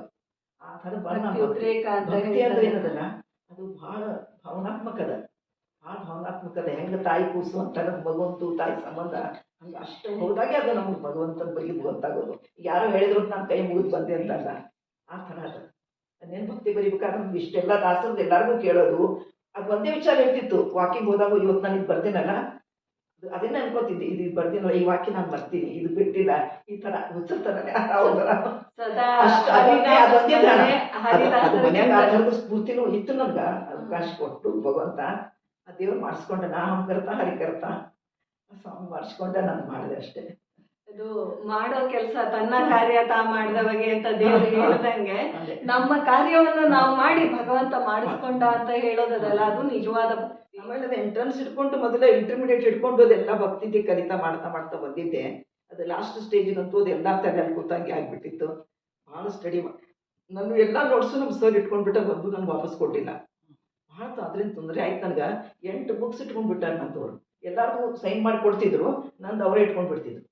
ಆ ಥರ ಏನೋ ಬರಿಬೇಕಾದ್ರೆ ಏನೇನೋ ಬರ್ಬಿಟ್ಟು ಅದು ಭಾವನಾತ್ಮಕ ಬರ್ದಕ್ಕೆ ಮುಂದೆ ಓದುವಾಗ ನನಗೆ ಆಶ್ಚರ್ಯ ಅನಿಸ್ತಿತ್ತು, ಇದೆಲ್ಲ ನಾನು ಬರ್ತಿಲ್ಲ ಅಂತ. ಈ ಸ್ಟೇಜಿಗೆ ನಾನು ಹೋಗಿದ್ದೆ. ಇಷ್ಟೆಲ್ಲ ಬರೆಯುವಾಗ ಹ್ಮ್. ನಿಮ್ಮ ಬಾಲ್ಯದ ಸಂಸ್ಕಾರ ಅದೇ. ಎಷ್ಟರ ಮಟ್ಟಿಗೆ ನಿಮ್ಮಲ್ಲಿ ಸಂಸ್ಕಾರ ಬಿದ್ದಿದ್ದು, ಪ್ರೇರಣೆ ಕೊಡ್ತು? ಸಂಸ್ಕಾರ ಪ್ರೇರಣೆ ಇದ್ದದ್ದು. ಚಿಕ್ಕ ಹುಡುಗಿದ್ದಾಗೆ ನಾನು ನದಿ ಹೋಗಿ ಸ್ನಾನ ಮಾಡಿ ಒದ್ದಿಲೆ ಬಂದು ಅದು ಈಶ್ವರನ ಗುಡಿ ಇತ್ತು, ಅದು ನೀರು ಏನಕ್ಕೆ ರುದ್ರದೇವರಿಗೆ ನೀರು ಹಾಕಿ ಬಟ್ಟೆ ಹಾಕೊಳ್ತಿದ್ದೆ, ಫ್ರಾಕು. ಅಂದ್ರೆ ಆಗ ಹಿಡಿದು ಸಂಸ್ಕಾರ ಈಗ ಬಂತು. ಅದೇ ನಾನು ತಲೆಯಲ್ಲಿ ಇದ್ದಿದ್ದು ನನಗೆ ಇಲ್ಲಿವರೆಗೂ ತಂದು ಹಚ್ಚೋದು ನನ್ನ ಇವತ್ತಿನ ಹರಿದಾಸರಿಗೆ ಹಾ. ನೀವು ಹೊಸ ರೀತಿಯೊಳಗ ಬರವಣಿಗೆ ಮಾಡಬೇಕು ಅಂತ ಹೇಳ್ತೀರಾ ಅಥವಾ ಹಳೆ ಸಂಪ್ರದಾಯಗಳನ್ನೇ ಮುಂದುವರಿಸ್ಕೊಂಡು ಬರಬೇಕು ಅಂತ ಹೇಳ್ತೀರಾ? ನಿಮ್ಮ ಅಭಿಪ್ರಾಯ ಏನಂತ? ಅಲ್ಲ, ಹೊಸಾದ ಅಂದ್ರೆ ಅವರು ಸ್ಟಡಿ ಮಾಡಿದಿಷ್ಟೇ ಹೇಳ್ತಾರೆ, ಅಲ್ಲಿ ಅನುಭವ ಇರುವುದಿಲ್ಲ. ಹ್ಮ್ ಹಳೇದು ನಾವು ಅನುಭವದಿಂದ ನಾವು ಹೇಳ್ತೀವಿ, ಅನುಭವದಿಂದ ನಾವು ಬರೀತೀವಿ. ಹೊಸದಂದ್ರೆ ಅವರು 4 ಬುಕ್ಸ್ ಓದಿ ಬರೀತಾರೆ, ಅದು ಈಗ ನಾನು ಬರೆದ ಬಗ್ಗೆ ಅವ್ರು ಬರ್ದಿರ್ತಾರೆ ಅಷ್ಟೇ, ಅದರಲ್ಲಿ ಅನುಭವ ಇರುವುದಿಲ್ಲ. ಅನುಭವ ಏನದಲ್ಲ ಅದಕ್ಕೆ ಬಹಳ. ಹಳೇದು ನಾವು ಅನುಭವದಿಂದ ನಾವು ಹೇಳ್ತೀವಿ, ಅನುಭವದಿಂದ ನಾವು ಬರೀತೀವಿ. ಹೊಸದಂದ್ರೆ ಅವರು 4 ಬುಕ್ಸ್ ಓದಿ ಬರೀತಾರೆ, ಅದು ಈಗ ನಾನು ಬರೆದ ಬಗ್ಗೆ ಅವ್ರು ಬರ್ದಿರ್ತಾರೆ ಅಷ್ಟೇ, ಅದರಲ್ಲಿ ಅನುಭವ ಇರುವುದಿಲ್ಲ. ಅನುಭವ ಏನದಲ್ಲ ಅದಕ್ಕೆ ಬಹಳ ಡೀಪ್ ಆಗಿ ಅದನ್ನು ಭಾಳ ಅನುಭವ ನಮ್ಮ ಸ್ವಂತಕ್ಕೆ ಆಗಬೇಕು. ಅಂದ್ರೆ ಆ ಥರದ ವಾತಾವರಣದಿಂದ ನಾವು ಬಂದ್ರೆ ಅದನ್ನ ನಮಗೆ ಮುಂದೆ ಅದು ಮಾಡ್ಲಿಕ್ಕೆ ಅನುಕೂಲ ಆಗ್ತದೆ. ನನಗೆ ಅನಿಸ್ತದೆ. ಪ್ರತಿಯೊಂದನ್ನು ನಮ್ಮ ಹಿನ್ನೆಲೆ ಬೇಕು. ಅನುಭವಕ್ಕೆ ತಂದ ಹೌದು, ಮೇಲೆ ಹೌದು. ನಮ್ಮ ಉದ್ರೇಕವನ್ನ ನಾವು ಭಾಷೆಯೊಳಗ ತರಬಹುದು ಅಂತ ಹಿನ್ನೆಲೆ ಬೇಕು, ಅದಕ್ಕೆ ಹಿನ್ನೆಲೆ ಬೇಕು. ಹಿನ್ನೆಲೆ ಎಲ್ಲ ಸ್ಟೇಜ್ ರೆಡಿ ಆದ್ರೆ ಅದು ಹೆಂಗೆ ರೆಡಿ ಆಗ್ತದ ಹಂಗ ಅದು ಹಿನ್ನೆಲೆ ನಮ್ಮ ಸೋದರತಿ ನೆನೆಸ್ತೀನಿ ನಾನು. ಅವಳ ಸಂಸ್ಕಾರದಿಂದ ಅವಳು ನನಗೆ ಅದು ಮಂತ್ರ ಅಂದಮೇಲೆ ನನ್ಗೆ ಅವಳು ಬೆಲ್ಲ ಹಿಟ್ಟು ಕೈಯಲ್ಲಿ ಕೊಡೋದು. ಅಂದ್ರೆ ಆ ಥರ ಚಿಕ್ಕವಳಿದ್ದಾಗೆ, ಈ ಪ್ರಹ್ಲಾದರಾಜರ ಕಥೆಯಲ್ಲಿ ಕೇಳ್ತಿರ್ಲ, ಚಿಕ್ಕವರಿದ್ದಾಗೆ ಆ ಸಂಸ್ಕಾರ ಬಂದ್ರೆ ಅದು ಮರಿಲಾರ್ದೆ ಮುಂದೆ ಅದು ಬೆಳ್ಕೊಂಡು ಹೋಗ್ತದೆ. ಮುಂದೆ ಒಮ್ಮೆ ದೊಡ್ಡವರಾದ್ಮೇಲೆ ನೀವು ಕಲ್ತ್ರೆ ಸುಮ್ಮನೆ ನೀವು ಹೇಳಿದ್ರೆ ನಾನು ಅಂತೀನಿ ಅಷ್ಟೇ. ನನ್ನ ಭಕ್ತಿ ಮೊದಲಿನದು ಇರೋಲ್ಲ, ಅದು ಚಿಕ್ಕವರಿದ್ದಂಗೆ ಅದು ಬರಬೇಕು, ಸಂಸ್ಕಾರ ಬರಬೇಕು, ನನಗೆ ಅನಿಸ್ತದೆ. ಇವತ್ತಿನ ಹರಿದಾಸರಿಗೆ, ಮಹಿಳಾ ಹರಿದಾಸರಿಗೆ ನೀವು ಈ ಮೊನ್ನೆ ವಿಜಯದಾಸರ ಆರಾಧನೆಯೊಳಗ ನಾವು ಮಾಡಿದಂತಹ ರಸಪ್ರಶ್ನೆಯಲ್ಲಿ ಭಾಗವಹಿಸಿ ಪ್ರಥಮ ಬಹುಮಾನವನ್ನ ಪಡೆದ್ರಿ. ಈ ರೀತಿ ನೀವು ಭಾಗವಹಿಸೋದ್ರಿಂದ ಅಥವಾ ಅವರಿಗೆಲ್ಲ ಭಾಗವಹಿಸೋದಕ್ಕೆ ಒಂದು ಸ್ಫೂರ್ತಿಯಾಗಿದ್ದೀರಲ್ಲ, ಇದ್ರ ಬಗ್ಗೆ ನೀವೇನ್ ಹೇಳ್ತೀರಿ? ಮನುಷ್ಯ ಏನಾರ ಮಾಡಬೇಕು ಅಂದ್ರೆ ಅದಕ್ಕೆ ಸ್ಫೂರ್ತಿ ಬೇಕು, ಛಲ ಬೇಕು. ಅವತ್ತು ನಮ್ಮ ಸೊಸೆ ಕೇಳಿದೆ, ನನ್ನ ಪರಿಚಯದವ್ರಿಗೆಲ್ಲ ಕೇಳಿದೆ, ನೋಡಿ ಈ ಕ್ವಶನ್ ಇದೆ, ಇದು ನನಗೆ ಯಾಕೋ ಜ್ಞಾಪಕ ಬರ್ತಾ ಇಲ್ಲ, ಇದು ನಿಮ್ಗೆ ಗೊತ್ತಾ ಅಂದ್ರೆ ಅದು ಮಾಡಬೇಕು ಅಂತ ನನಗೆ 2 ದಿವಸ ಬರೀ ಅದನ್ನೇ ಒಂದೇ ಮಾಡಿದ್ದೀನಿ. ಅಂದ್ರೆ ನಮ್ಮಲ್ಲಿ ಅದು ಭಕ್ತಿ, ಛಲ, ಶ್ರದ್ಧೆ ಅದು ಮಾಡೇಬೇಕು ಅಂತ ಒಂದು ನಮ್ಮ ಮನಸ್ಸಿನಲ್ಲಿ ಬಂದರೆ ಮಾತ್ರ ಮಾಡ್ಲಿಕ್ಕೆ ಸಾಧ್ಯದ. ಅದಕ್ಕೆ ವಯಸ್ಸು ಸಂಬಂಧ ಇಲ್ಲ, 70 ವರ್ಷ ನಾನೀಗ ಖರೆ ಹೇಳಿದ್ರಿ. ಇದು ಖರೆ ಅನಿಸ್ತದೆ. ಈ ಈಗ ಶ್ರದ್ಧೆಯಿಂದ ನೀವು ಹೇಳಿದ್ರೆ ನಾನು ಬರೆಯೋದಲ್ಲ, ಸುಮ್ಮನೆ ಹೇಳಿದ 4 ಕ್ವಶನ್ ಬರೋದು ಅಂತಲ್ಲ, ನಾನೆಲ್ಲ ಮಾಡೇಬೇಕು, ನಾನೆಲ್ಲ ಓದೇಬೇಕು. ನಾನು ಅವತ್ತು ಎಲ್ಲ ಪ್ರವಚನ ಕೇಳೀನಿ, ಎಷ್ಟು ಪ್ರವಚನ ಬರ್ತಾವೆಲ್ಲ ಕೇಳೋದು. ಅಂದ್ರೆ ಅದನ್ನ ಎಲ್ಲಾನು ಸ್ಟಡಿ ಪೂರ್ತಿ ಮಾಡಿದ್ರೇ ಅದು ನಮ್ಗೆ ಸಕ್ಸಸ್ ಆಗೋದು ಹೊರತು ಯಾರು ಹೇಳ್ಯಾರ ಅಂತ ನಾನು ಇದು ಮಾಡಿದೆ ಅಂತಲ್ಲ. ನಮ್ಮ ಮನಸ್ಸಿನಲ್ಲೇ ಬಂದು ನಮ್ಗೆ ವಿಜಯದಾಸ ಪ್ರೇರಣೆ ಆಗೋಷ್ಟು ನಾವು ತಿಳ್ಕೋಬೇಕು, ಅಂದ್ರೆ ಹೊರಗೆ ಬರ್ತದಿಲ್ಲ, ಸಾಧ್ಯ ಇಲ್ಲ. ಇವತ್ತಿನ ಮಹಿಳಾ ಹರಿದಾಸರಿಗೆ ಶ್ರದ್ಧೆಯಿಂದ ನೀವು ಕಾರ್ಯ ಮಾಡ್ರಿ ಅಂತ ಹೇಳ್ತಾ ಇದ್ದೀವಿ. ಶ್ರದ್ಧೆ ಬೇಕು. ಅವರ ಬರವಣಿಗೆಗೆ ನೀವು ಯಾವ ರೀತಿ ಸಲಹೆಗಳನ್ನ ಕೊಡಬಹುದು? ಬರವಣಿಗೆ ಅಂದ್ರೆ ಅವರು ನೋಡ್ರಿ, ಅಂದ್ರೆ ಅವರು ಎಲ್ಲ ಮಾಡ್ಬೇಕು ಅಂತ ಈಗ ಆಧುನಿಕ ಟೆಕ್ನಾಲಜಿ ತರ ಎಲ್ಲಾ ತರ ಗೊತ್ತದ ಅವ್ರಿಗೆ. ಈಗ ನಮ್ಮ ಸಸಿನೋ ಬಗ್ಗಿದ್ದಾಳ, ಇದನ್ನ ಸಸಿ ಭಾಳ ಆರ್ಟಿಕಲ್ ಬರೀತಿರ್ತಾವ ಮನಾಲಿ ಅಂತ. ಹರಿದಾಸ ಸಾಹಿತ್ಯದೊಳಗ ಅನುಭವ ಜಾಸ್ತಿ ಇರಬೇಕು ಅಂತ ಹೇಳಿದ್ರಿ. ಅನುಭವ ಅಂದ್ರೆ ನೇರವಾಗಿ ಹೃದಯದಿಂದ ಇನ್ನೊಬ್ಬ ದಾಸರನ್ನ, ಭಕ್ತರನ್ನ, ಭಗವಂತನನ್ನ ಮುಟ್ಲಿಕ್ಕೆ ಸಾಧ್ಯ ಅಂತ ಹೇಳಿ ತೋರಿಸಿದ್ರಿ. ಈಗ ನೀವು ಹೇಳಿದ್ರಿ, ನಮ್ಮೊಳಗ ಜೀವಕ್ಕೆ ಎಷ್ಟೇ ಸಂಬಂಧ ಇದ್ರೂ ನಾವು ನಮಗಂತ ಒಂದು ಅವಕಾಶವನ್ನ ಇಟ್ಕೊಂಡಿರ್ಬೇಕು ಅಂತ. ಮಾಧ್ವ ತತ್ವದೊಳಗ ಜೀವಕ್ಕೆ ಭೇದ ಅನ್ನೋದನ್ನ ನಾವು ಹೇಳ್ತೀವಲ್ಲ, ಅದನ್ನ ಇಲ್ಲಿ ಸಾಧನೆ ಮಾಡಿ ಸುಲಭ ಮಾತುಗಳಲ್ಲಿ ನಮಗೆ ತಿಳಿಸ್ಕೊಟ್ರಿ. ಈ ನಿಮ್ಮ ಹರಿದಾಸ ಸಾಹಿತ್ಯದಲ್ಲಿ ನಿಮ್ಗೆ ಅಂಕಿತ ಅನ್ನೋ ಒಂದು ವಿಶೇಷ ಇದನ್ನ ಯಾರು ಕೊಟ್ರು? ಇಲ್ಲ, ಅದು ಒಂದು ನಿಮ್ಗೆ ಹೇಳ್ಬೇಕಂದ್ರೆ ಅಂಕಿತ ಅಂತ ನಾನು ತಗೊಂಡಿಲ್ಲ. ಯಾಕಂದ್ರೆ ಸಡನ್ಲಿ ನಮ್ಮ ಯಜಮಾನ್ರ ಡೆತ್ ಆಯ್ತು. ಗುರು ಉಪದೇಶನ ನಮ್ಮ ಉತ್ತರಾದ ಭಟ್ಟ ಸ್ವಾಮಿಗಳ ಹತ್ರ ತಗೊಂಡಿದ್ದೆ. ಅಂಕಿತ ಅಂತ ನಾನು ತಗೊಂಡಿಲ್ಲ. ಮೊದಲು ನಾನು ಬರೀ ಲೇಖನ ಬರೆದೆ. 2009ಕ್ಕೆ ನಾನು ನಮ್ಮ ಶಿವಮೊಗ್ಗ ಒಬ್ಬರು ಪ್ರಿನ್ಸಿಪಾಲ್ ಇದ್ರು, ಅವ್ರು ಕೃಷ್ಣ ಅಂತ ಇವರಂತ, ಅವರು ಒಂದು ಮೋದಕಂತ ಒಂದು ಪತ್ರಿಕೆ ತೆಗಿತೀನಿ, ನೀನು ಮಾತು ಕೇಳಿದ್ರೆ ನೀನು ಬರೀತಿ ಅಂತ ಅನಿಸ್ತದೆ ನನಗೆ, ಬರೀಬೇಕು ಅಂದರು. ಸ್ವಲ್ಪ ಸಾಮಾಜಿಕ ಜೊತೆಗೆ ಸ್ವಲ್ಪ ಇದೂ ನಂದು ಮಿಕ್ಸ್ ಇತ್ತು, ಬರೀ ಸಾಮಾಜಿಕ ಬರಲಿಲ್ಲ, ನಾನು ಬರೀತು ಹೋದೆ. ಮುಂದೆ 2012ರಾಗ ನಾನು ಇದು ವಿಜಯ ಸಂಪಾದಕ ಬರೆದೆ ರೀ, ವಿಜಯ ಸಂಪಾದಕ. ಅದು ಹೀಗೆ ಒಬ್ಬರು ಪರಿಚಯ ಆಗಿತ್ತು. ಅದು ನಾನು ಮಾನವ ಜನ್ಮ ದೊಡ್ಡದು ಇದ್ರದ್ದು ಭಾವಾರ್ಥ ಫಸ್ಟ್ ಮಾಡಿದ್ದು, ನಾನು ಅದು ಮಾಡಿದ್ದು. ಅಂಕಿತ ಅಂತ ನಾನು ತಗೊಳಿಕ್ಕೆ ನನಗೆ ಆಗಲಿಲ್ಲ. ಸಡನ್ಲಿ ಅವರು ಡೆತ್ ಆಯ್ತು. ಆಮೇಲೆ ನನಗೇನಾಯ್ತು, ಈ ಹುಡುಗಂದು ಮಗಂದು 25ನೇ ವರ್ಷದ ಮದುವೆದು ಬಂತು. ನಮ್ಮ ಮೈದನ ಸೊಸೆ ಹೇಳಿದ್ಲು, ಕಾಕು ನೀವು ಇಷ್ಟೆಲ್ಲ ಲೇಖನ ಬರೀತೀರಿ, ಹಾಡ್ಯಾಕೆ ಬರಿಬಾರ್ದು ಅಂತ. ಇಲ್ಲ ನಾನೇನದು ಎಂದೂ ಬರ್ದಿಲ್ವ ನನಗೆ, ಇಲ್ಲ ನೀವು ಟ್ರೈ ಯಾಕೆ ಮಾಡಬಾರ್ದು ಅಂದ್ಲು. ಅಂದ ತಕ್ಷಣ ನನಗೆ ಅದೇನು ಅನಿಸ್ತೋ ನಾನು ಬರೆದೆ. ಅದು ತಾರತಮ್ಯ ಪ್ರಕಾರ ನಾನು ಬರೆದು ನನ್ನ ತಾಯಿ ಹೆಸರು ಹಾಕೊಂಡು ಬರೆದ್ಬಿಟ್ಟೆ, ಲಕ್ಷ್ಮೀ ಸುತಿ ಅಂತ. ಯಾಕಂದ್ರೆ ನನಗೆ ಅಂಕಿತ ನನಗೆ ಇಲ್ಲಿ ದೊಡ್ಡೂರ ಕೊಡೋರು ಯಾರಿಲ್ಲ. ನಾನು ಸಡನ್ಲಿ ಹಿಂಗೆ ಆಗೋದ್ರಿಂದ ನಾನು ಅದು ಸ್ವಂತ ಇಷ್ಟು ಬರೋದೆಲ್ಲ ಹಾಡು ನಾನು ತಾರತಮ್ಯ ಪ್ರಕಾರ ಹಾಡುಗಳು ಬರೆದು ಅವನ ಮದುವೆದು ಎಲ್ಲರಿಗೂ ಪ್ರಿಂಟ್ ಮಾಡಿ ಹಂಚಿದೆ. ಎಲ್ಲಾನು ಬರೆದೆ ಆರ್ತಿ ತನಕ. ಅಂಕಿತವನ್ನ ಸ್ವಪ್ರೇರಣೆ ಲಕ್ಷ್ಮೀ ಸೂತಿ ಅಂತ ಹೇಳಿ ನಮ್ಮ ತಾಯಿದೆ ತಗೊಂಡು ಅದೇ ಅನುಗ್ರಹದಿಂದ ನನಗೆ ಬೇಕಾದಷ್ಟು ಈಗ ಇದ್ರಲ್ಲಿ ಹೇಳ್ಬಾರ್ದು ರೆಕಾರ್ಡಿಂದ, ಬೇಕಾದಷ್ಟು ಎಲ್ಲಾ ಥರದ್ದು ನಮ್ಗೆ ಆಗ್ಯದ, ಭಗವಂತದ ಅನುಗ್ರಹ ಆಗ್ಯದ. ಅದು ಈಗ ಮತ್ತೆ ಯಾವಾಗಲೂ ನಿಮ್ಗೆ ಹೇಳ್ತೀನಿ ಅಂತ ಪರ್ಸನಲ್ ಆಗಿ. ದೇವರ ಅನುಗ್ರಹದಿಂದ ನಾನು ಬರ್ದಿನ ಅಂತ ನನಗೆ ಅನಿಸ್ತದೆ. ನಾನು ಸ್ವಂತದ್ದೇನು ವಿಚಾರ ಅಲ್ಲ ಅಂತ ನನಗೆ ಅನ್ಕೋತೀನಿ. ಅದು ಇಲ್ಲಿವರೆಗೂ ಭಗವಂತನ ಪ್ರೇರಣೆಯಿಂದ ಬರ್ದೀನಿ. ಅದು ಮೂಡಿದ್ದಾಗೆ ಬರಿತೀನಿ. ಒಂದು 20-22 ಉಗಾಬು ಬರ್ದೀನಿ, ಮತ್ತ ಒಂದು 35-40 ಹಾಡು ಬರ್ದೀನಿ. ಅಂದ್ರೆ ನಮ್ಮ ತಾಯಿ ಹೆಸರು ಹಾಕಿ ಲಕ್ಷ್ಮೀ ಸುತಿ ಅಂತ ಹಾಕಿದ್ರೆ ನಮ್ಗೆ ಬರೀಲಿಕ್ಕೆ ಭಾಳ ಪ್ರೇರಣೆ ಚಲೋ ಅನಿಸ್ತದ. ನಾನು ಅದನ್ನೇ ಬರ್ಕೊತ ಹೋಗೀನಿ. ಯಾಕಂದ್ರೆ ಇಲ್ಲಿ ದೊಡ್ಡವರಾಗಿ ಯಾರು ನಮ್ಗೆ ಅಂಕಿತ್ ಕೊಡೋರು ಯಾರಿಲ್ಲ, ನಾನು ಯಾರು ಭೇಟಿ ಆಗ್ಲಿಕ್ಕೂ ಸಾಧ್ಯ ಇಲ್ಲ. ಮತ್ತು ಅದರಿಂದ ನನಗೆ ಚಲೋ ಒಂಥರದ್ದು ಇದರಿಂದ ಸ್ಫೂರ್ತಿ ಹಿರಿಯರ ಅನುಗ್ರಹದಿಂದ ಬಂದಿರೋದು, ನಿಮ್ಮ ಸ್ವಪ್ರೇರಣೆಯಿಂದ ಬಂದಿರೋದು ಅಂತಹ ಅಂಕಿತ. ಮನೆಯೊಳಗ ನಿಮ್ಗೆಲ್ಲಾರ್ದು ಸಹಕಾರ ಅದ, ಸಹಕಾರ. ಮಗ ಸೊಸಿನೂ ಇಬ್ರು ಗಂಡಸ ಮಕ್ಕಳು, ಇಬ್ರು ಸೊಸೆಂದ್ರು, 4 ಮಂದಿ ಅವ್ರು ಬಹಳ ಸಹಕಾರ ಮಾಡ್ಯಾರಂತ. ಸಸಿ ಭಾಳ ಗುಣವಂತಿದ್ದ, ಈಕಿಯಿಂದ ನಾನು ಸಾಧಾರಣ ಇಷ್ಟು ಡಿಗ್ರಿ ಮಾಡ್ಲಿಕ್ಕೆ ಹಾಕಿದೆ ಕಾರಣ. ನಾವಿವತ್ತು ಉಷಾ ಅಗರ್ಖೇಡ್ ಅವರ ಮಗ ಸೊಸೆ ಜೊತೆನೂ ಮಾತಾಡೋಣ. ಅವರ ಮಗ ಒಂದು ನಿಮಿಷ ಪರಿಚಯ ಮಾಡ್ಕೊಳ್ಳಿ. ನನ್ನ ಹೆಸರು ದೀಪಕ್ ವೆಂಕಟೇಶ್ ಅಗರ್ಖೇಡ್ ಅಂತ. ಸೊ ನಾನು ಇಲ್ಲಿ ಬೆಂಗಳೂರದಲ್ಲೇ ಒಂದು 13 ವರ್ಷ ಆಯಿತು ಕೆಲಸ ಮಾಡ್ತಾ ಇರೋದು. ಸೊ ನಮ್ಮ ತಾಯಿ, ನಾನು ಹುಟ್ಟಿದ್ದೆಲ್ಲ ಬೆಳೆದದ್ದೆಲ್ಲ ಗುಲ್ಬರ್ಗ, ಬಿಜಾಪುರ. ನಮ್ಮ ತಾಯಿಯವರು ತಂದೆಯ ಮಾರ್ಗದರ್ಶನದಲ್ಲೇ ನಾನು ಅಲ್ಲೇ ಕಲಿತು ಅಲ್ಲೇ ಇಂಜಿನಿಯರಿಂಗ್ ಮುಗಿಸಿ ಆಮೇಲೆ ನೌಕರಿ ಇದು ಮಾಡ್ತಾ ಇದ್ದೆ. ಆಮೇಲೆ ನಾನು ಎಲ್ಲ ಕಡೆ ಬೇರೆ ಬೇರೆ ಊರಲ್ಲಿ, ಮುಂಬೈಯಲ್ಲಿ, ಪುಣೆಯಲ್ಲಿ, ಆಮೇಲೆ ಡೆಲ್ಲಿಯಲ್ಲಿ ಕೆಲಸ ಮಾಡ್ತಾ ಇದ್ದೆ. ಆಮೇಲೆ ಬೆಂಗಳೂರು ಮನೆ ಪೇರೆಂಟ್ಸಿಗೆ ಹತ್ತಿರ ಆಗುತ್ತೆ ಬೆಂಗಳೂರಿಗೆ ಬಂದ್ವಿ. ಆದರೆ ಅನ್ಟೈಮ್ಲಿ ನಮ್ಮ ತಂದೆಯವ್ರದ್ದು ದೇಹಾಂತ ಆಯಿತು. ಸೊ ಅದಾದಮೇಲೆ ನಾನು ಮತ್ತು ನಮ್ಮ ತಮ್ಮ ಇಬ್ರಿಗೂ ಸ್ವಲ್ಪ ಇದು ಗೊಂದಲ ಆಯಿತು, ಏನು ಮಾಡಬೇಕು, ಮನೆ ಹೊಸದಾಗಿ ಮನೆ ಬೇರೆ ಕಟ್ಸಿದ್ರು ಅಂತಂದು. ಆಮೇಲೆ ನಮ್ಮ ತಾಯಿ ನಮ್ಮ ತಮ್ಮನ ಹತ್ರ ಮುಂಬೈದಲ್ಲಿದ್ದರು.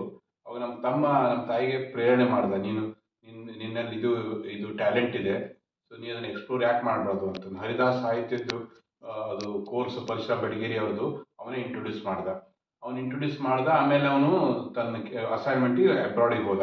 ಅವಾಗ ನಮ್ಮ ತಾಯಿ ನಮ್ಮ ಹತ್ರ ಬಂದರು. ಸೊ ನಮ್ಮ ಹತ್ರ ಬಂದ್ಕೊಂಡು ನಾನು ನನ್ನ ಹೆಂಡತಿ ಭಾಗ್ಯಶ್ರೀ, ಸೊ ಅವಳಿಗೆ ಏನು ಬೇಕೋ ಅದನ್ನೆಲ್ಲ ಸಹಕಾರ ಮಾಡಿ ಒಂದು ರೂಮ್ದಲ್ಲಿ ಅವ್ರಿಗೆ ಏನು ಬುಕ್ಸ್ ಓದೆಲ್ಲ ಕೊಟ್ವಿ. ಸೊ ಅವರು ಅದೇ ಟೈಮ್ದಲ್ಲಿ ಮೊಬೈಲ್ ಓದೆಲ್ಲ ಇದ್ದಿದ್ದರಿಂದ ಸೊ ಅವರಿಗೆ ಎಲ್ಲ ಇವ್ರ ಜೊತೆ ಗುರುಗಳ ಜೊತೆನೂ ಇದು ಆಗ್ತಾಯಿತ್ತು, ಸಂಭಾಷಣೆ ಆಗ್ತಾಯಿತ್ತು. ಸೊ ಅವರು ತಮ್ಮ ಅಧ್ಯಯನ ಮಾಡ್ತಾಯಿದ್ರು. ಅವ್ರು ಏನು ಮಾಡ್ತಾಯಿದ್ರು ಸಾಧನೆ ಅಷ್ಟು ಹೇಳ್ತಿದ್ದಿಲ್ಲ, ಬಟ್ ನಮ್ಗೆ ಗೊತ್ತಿತ್ತು ಏನೋ ಮಾಡ್ತಾ ಇದ್ದಾರೆ ಅಂತಂದು. ಈಗಾದರೂ ಕೂಡ ನಮ್ಮ ತಾಯಿ PhD ಆಗ್ಯಾರ ಅಂತಂದ ನನಗೆ ಅನಿಸೋದೇ ಇಲ್ಲ. ಯಾಕಂತ ನಾವು ನಮ್ಮ ತಾಯಿಗೆ ನೋಡಿದ ದೃಷ್ಟಿನೇ ಬೇರೆ. ಈಗ ನಿಮ್ಮ ಜೊತೆ ಮಾತಾಡ್ಬೇಕಾದ್ರೆ ಅವ್ರ ಜೊತೆ ಇವ್ರೇನು ಬೇರೆಯವರು, ನಮ್ಮ ಜೊತೆ ಮಾತಾಡೋರು ಬೇರೆಯವರು ಅಂತ ಅನಿಸ್ತದೆ. ಸೊ ನನಗೆ ಭಾಳ ಸಂತೋಷ ಏನಾಗ್ತದೆ ಅಂತಂದ್ರೆ ಅವರಲ್ಲಿ ಈ ನಮ್ಮ ತಂದೆಯವರು ಹೋದ್ಮೇಲೆ ಇದನ್ನ ಸಾಧನೆ ಅಂತ ತಗೊಂಡು ಒಂದು ಇದನ್ನ ಮಾಡಿ ಇದರಿಂದ ಅವ್ರಿಗಲ್ದೇನೆ ಸಮಾಜಕ್ಕೂ ಕೂಡ ಅದರಿಂದ ಹೆಲ್ಪ್ ಆಗ್ತಾ ಇದೆಯಲ್ಲ, ಅದು ನನಗೆ ಭಾಳ ಸಂತೋಷ ಆಗ್ತದೆ. ಸೊ ಅವರು ನಾನು ಇದನ್ನ ಏನಪ್ಪ ಅಂದರೆ ಇಷ್ಟೆಲ್ಲ ಓದಿ ನೀನು ಯೂಟ್ಯೂಬ್ದಲ್ಲಿ ದಾಸರ ಬಗ್ಗೆ ಯಾಕೆ ಮಾಡಬಾರ್ದು ಅಂತ ಅವ್ರಿಗೆ ಇದನ್ನು ಪ್ರೇರಣೆ ಮಾಡಿದೆ. 9 ದಾಸರ ಬಗ್ಗೆ ಅವರು ಯೂಟ್ಯೂಬ್ದಲ್ಲಿ ಮಾಡಿದ್ದಾರೆ.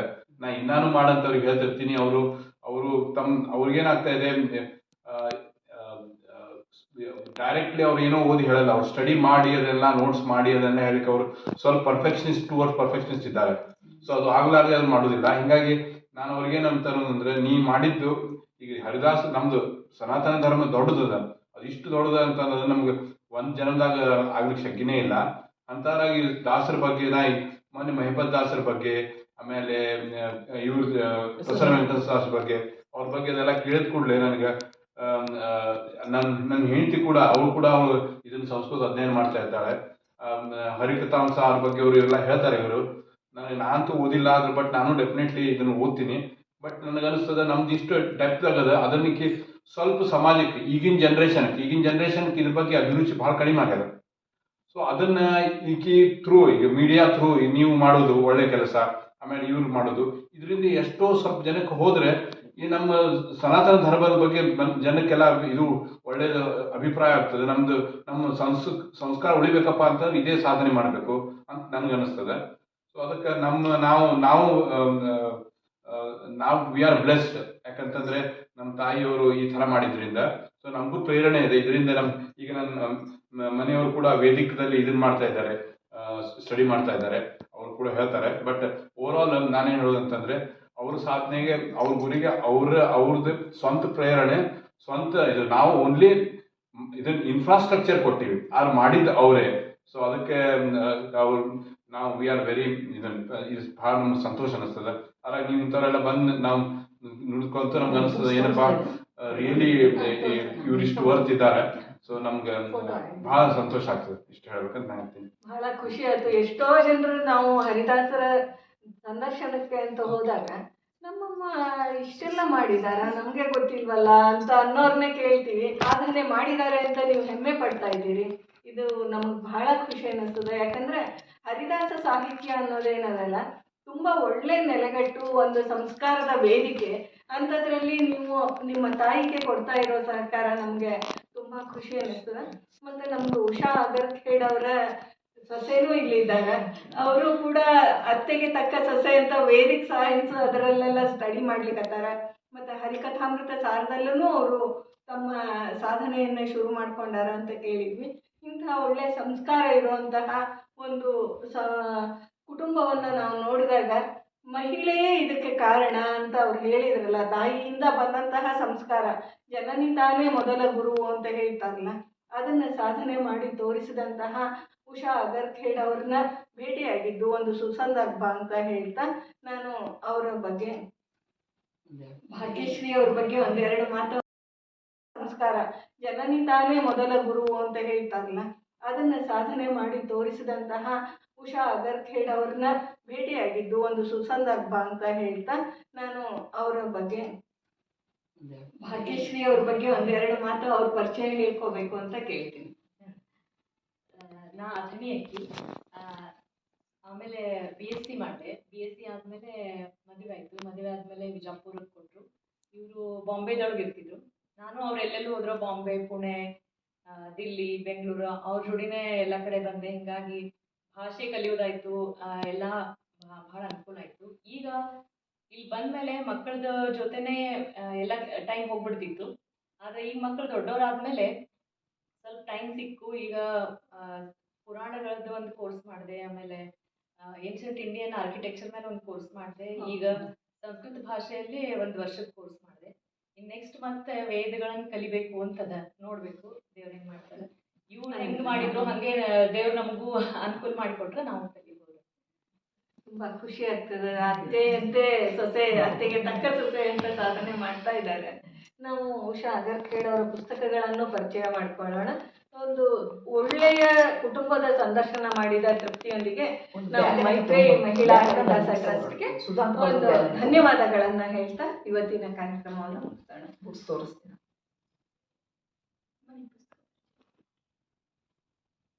ಈಗ ನಾವು ಉಷಾ ಅಗರ್ಖೇಡ್ ಅವರ ಪುಸ್ತಕಗಳ ಪರಿಚಯವನ್ನ ಮಾಡ್ಕೊಳ್ಳೋಣ. ಅವ್ರ ಮುಖಾಂತರನೇ ಅವ್ರು ಬರೆದಿರೋ ಪುಸ್ತಕಗಳ ವಿಶೇಷತೆಯನ್ನ ಕೇಳಿ ತಿಳ್ಕೊಳ್ಳೋಣ ಅಂತ. ಇದು ಅನ್ಯನ್ಯ ಭಕ್ತಿ ಅಂತ. ಇದು ನಾನು ದಾಸ ಬಗ್ಗೆ, ಹರಿದಾಸ ಜೀವನ ಮತ್ತು ಕೃತಿಗಳ ಸಮೀಕ್ಷೆ ಬಗ್ಗೆ ನಾನೇನು PhD ಒಳಗೆ ಸಂಶೋಧನೆ ಮಾಡಿದ ಪುಸ್ತಕ ಇದು.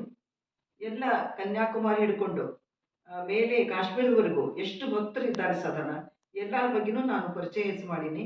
ಅದರಲ್ಲಿ ಹೆಚ್ಚು ನಮ್ಮ ಕರ್ನಾಟಕದ ದಾಸರ ಬಗ್ಗೆ, ಹರಿದಾಸಿಯರು, ದಾಸರು ಎಲ್ಲರ ಪರಿಚಯನೂ ನಾನು ಇದರಲ್ಲಿ ಬರೆದಿದ್ದೀನಿ. ಅದು ದೇವರು ಮಾಡಿಸ್ಕೊಂಡಾನ ಅಂತ ನಾನು.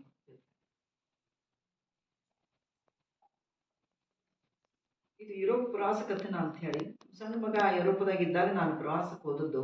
ಅಲ್ಲಿ ನಮ್ಮ ಸಂಸ್ಕಾರ ಅವ್ರ ಸಂಸ್ಕಾರ ಹೆಂಗದ ಅಂತ ನನಗೆ ಅನುಭವ ಬರಿಬೇಕನ್ನಿಸ್ತು. ಪ್ರತಿಯೊಂದು ನಾನು ದಿನಾನುಕೂಲವಾಗಿ ನೋಡ್ತಾ ಇದ್ದೆ. ಅವ್ರದ್ದು ಹೇಗಿದೆ ಸಂಸ್ಕಾರ, ನಮ್ದು ಹೆಂಗದ, ನಮ್ದು ಭೂಮಿದು ಹಂಗದ ಅದನ್ನ ಬರ್ದೀನಿ, ನೀವು ಓದಿರಿ ಅದನ್ನ. ಖಂಡಿತ. ಅದಕ್ಕೆ ನಾನು ಇದೊಂದು ನಂದು ಇರ್ಲಿ ನೆನಪಿಗೆ ಅಂತೇಳಿ ಮಗ ಅಂದ, ದಿನಕ್ಕೆ ದಿನ ನೀನು ಬರೀತಿದ್ದೆ ಅಮ್ಮ ನನ್ನ ಮಗ, ಅದು ನಾನು ಬುಕ್ಸ್ ಮಾಡೇ ಬಿಡು ಅಂದ್ರೆ ಎಲ್ಲರೂ ಯುರೋಪ್ ಹೋಗ್ಲಿ ಬಿಡ್ಲಿ ಅಲ್ವಾ ನೀನು ಓರೆ ಓದ್ತಾರಂತ, ಅದಕ್ಕೆ ಅದು ಬರ್ದಿದ್ದೆ ನಾನು. ಇದು 2002ದಾಗ ನಾನು ನಮ್ಮ ಯಜಮಾನ್ರಿದ್ದಾಗ ನಮ್ಮದು ಫ್ಯಾಮಿಲಿ ಸಕಟ ಹೈದರಾಬಾದ್ನಿಂದ ಪ್ರಾಣೇಶ್ ಆಚಾರ್ಯ ಜೋಶಿ ಅಂತ ಅವ್ರ ಜೊತೆಗೆ ನಾವು ಹೋಗಿದ್ವಿ. ನಮ್ಮ ಭಾವನಿಗೆ ಎಲ್ಲ ಬಡಿ ಸಂಸ್ಕಾರ ಅಂತ ಎಲ್ಲ ಮಂದಿ ಎಲ್ಲ ಜೊತೆಗೆ. ಆವಾಗ ಬರ್ತದ್ದು ನಾನು ಕೋವಿಡ್ದಾಗ ಮನೆಯಲ್ಲಿ ಕೂತ್ಕೊಂಡು ಏನು ಮಾಡೋದು ಅಂಥೇಳಿ ನಮ್ಮ ಮೊಮ್ಮಗಳ ಹೆಲ್ಪ್ನಿಂದ ಆಕೆ ಕೂತ್ಕೊಂಡು ದಿನ ಅದೆಲ್ಲ ನೆನಪು ತೆಗೆದು ಮತ್ತೆ ಸ್ವಲ್ಪ ದಾಸ ಸಾಹಿತ್ಯನೂ ಅದ್ರಾಗ ಸ್ವಲ್ಪ ಅವಾಗ ನನಗೆ ಎಕ್ಸ್ಪೀರಿಯನ್ಸ್ ಆಗಿತ್ತು. ಇದರಲ್ಲಿ ಕೂಡಿಸಿ ಪ್ರತಿಯೊಂದು ದಾಸರ ಹಾಡು ಅದು ಕೂಡಿಸಿ ಬರ್ತೀನಿ. ಅನುಭವ ಅದೇ, ಅದ್ರ ಜೊತೆಗೆ ಸ್ವಲ್ಪ ಆ್ಯಡ್ ಮಾಡೀನಿ, ಹಾಡುಗಿಡು ಮಾಡಿ ಇದು ಒಂದು ಬುಕ್ಸ್ ನಾನು ನನ್ನ ಸ್ವಂತ ಅನುಭವ ಅಂತ ಬರ್ತೀನಿ. ಉತ್ತರ ಭಾರತ ಯಾತ್ರಾ ಪ್ರಬಂಧ ಇದೆಲ್ಲ ಇನ್ನೊಂದು ಹಾಡಿಂತದ 25 ವರ್ಷದಲ್ಲಿ ಟೇಬಲ್ ಮೇಲೆ ಅದ. ತಾರತಮ್ಯ ಪ್ರಕಾರ ಹಾಡಿದ್ದು ಒಂದು ಬರ್ದಿದ್ದು ಕುಸುಮಾಂಜಲಿ ಅಂತ, ಅದು ಪ್ರತಿಭೆಗಳನ್ನಷ್ಟು ಉದ್ಯೋಗ ಬಂದೇ ಉಳಿದದ. ಅದೊಂದು ಮಾಡಿ ಅಲ್ಲ ಅದು ಇಲ್ಲಿ ಒಂದು ಹಾಡು ತೋರಿಸ್ಲಿಕ್ಕೆ ಟೇಬಲ್ ಮೇಲೆ ಅದ ನೋಡಿ. ಒಂದು ಹಾಡು ಬೇಕಾದ್ರೆ ನಿಮ್ಗೆ ತೋರಿಸ್ತೀನಿ ನಾನು. ಈಗ ಬರ್ತದ. ಇದು ನಮ್ಮ ಮಗ ದೀಪಕ ಮತ್ತು ಭಾಗ್ಯಶ್ರೀ ಅವರ 25ನೇ ವರ್ಷದ ರಜತ ಮಹೋತ್ಸವ ಪೇಜಾವರ ಮಠದಲ್ಲಿ ಮಾಡಿದ್ವಿ. ನಾನು ಹೇಳಿದೆ ನಿಮ್ಗೆ ತಂದಿಲ್ಲ ಅಂದ್ರೆ ನಾನು ಇದ್ದೀನಪ್ಪ, ನಾನು ಮಾಡ್ತೀನಿ, ಇದನ್ನ ಅಲ್ಲೇ ಮಾಡೋಣ. ಮನೆಯಲ್ಲಿ ಏನೋ ಸ್ವಲ್ಪ ನೀವು ಕೇಕ್ ಏನು ಮಾಡ್ತಿರೋ ಮಾಡಿದ್ರು ಮತ್ತು ವಿಷ್ಣು ಸಹಸ್ರನಾಮಂದು ಮತ್ತು ಲಕ್ಷ್ಮೀ ಶೋಭಾನಂದು ಸಂಸ್ಕಾರದಿಂದ ಅಲ್ಲೇ ಮಾಡೋಣ ಅಂತ ಮಾಡಿದೆ. ಅದಕ್ಕೆ ನನ್ನ ಮನಸ್ಸಿನಾಗ ಏನು ಬಂತು, ರಜತ ಮಹೋತ್ಸವ ಅಂದ್ರೆ ಒಂದು ಬೆಳ್ಳಿದಲ್ಲಿ ಭಗವಂತ ಗೆಜ್ಜಿನ ಕೊಟ್ಟು, ಆಮೇಲೆ ನಾನೇ 25 ಏನು ಹಾಡು ಬರೆದಿದ್ದೆ ತಾರತಮ್ಯ ಅನುಸಾರ. ಆ ಹಾಡು ಅದನ್ನು ಪ್ರಿಂಟ್ ಮಾಡಿ ಬಂದ ಭಕ್ತರಿಗೆಲ್ಲ ಎಲ್ಲ ಮಂದಿ ನಾವು ಬಳಗದವ್ರಿಗೆಲ್ಲರಿಗೂ ಇದು ಹಂಚಿದೆ. ಅದು ಎಲ್ಲ ಖರ್ಚಾಗಿ ಹೋಗಿ ಯಾವ ಉಳಿದಿದ್ದು ಒಂದು ತೋರಿಸ್ಲಿಕ್ಕಂತ ಕೊಟ್ಟಿದ್ರು. ನಿಮ್ಗೊಂದು ಹಾಡನ್ನು ತೋರಿಸ್ತೀನಿ ನೋಡ್ರಿ, ಒಂದು ಸುಮ್ಮ ಒಂದು ಸಣ್ಣ ತೋರಿಸ್ತೀನಿ.